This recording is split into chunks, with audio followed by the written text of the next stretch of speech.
originally broadcasted within the United States from 1992 through 1997 was that of X-Men the Animated Series. The series was known for its highly improvised storylines, which were skillfully made adaptations of the Uncanny X-Men comics at which the series was made from. First introduced in Uncanny X-Men issue 282, November 1991, was that of Bishop. Due to the restructuring of the X-Men comics at the time, legendary writer Chris Claremont was removed from being head writer of the X-Men comics since 1975. Screenwriters of the X-Men series drew inspiration from a wide range of sources, and also at times slightly modified stories from their comic origins to better fit the continuity of the animated series. In the two-part episode Days of Future Past, originally had the story being that of an older Shadowcat venturing back in time to change the future, as the story was highly complex and one of the greatest X-Men comic arcs to have ever been conceived.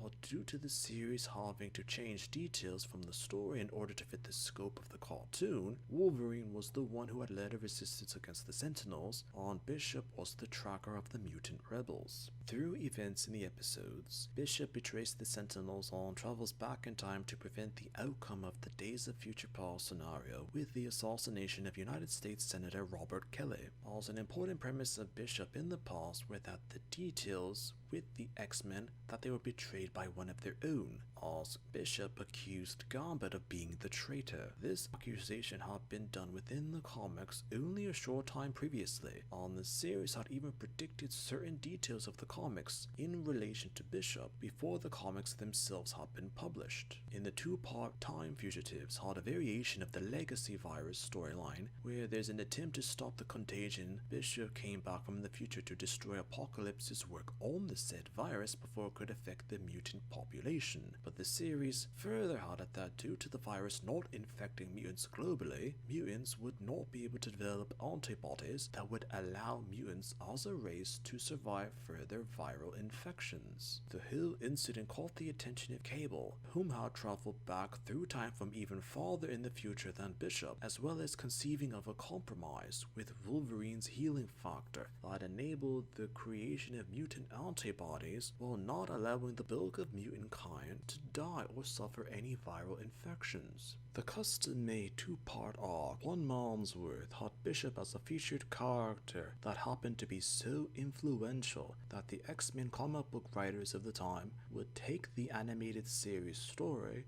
and adopt it into the Age of Apocalypse, which was published within the mid-1990s. Due to the premise of Bishop being a relatively new character within the X-Men comics of the time, a lot of the character development depicted within the animated series were completely different from the details that would have later made canonical sense within the X-Men comics. Critics and analysts have even commented that the character development from the series were brilliant, and due to the complex motives for Bishop on the multiple episodes to have depicted the character were featured to help make Bishop one of the most popular X-Men related characters of the 1990s in either the comics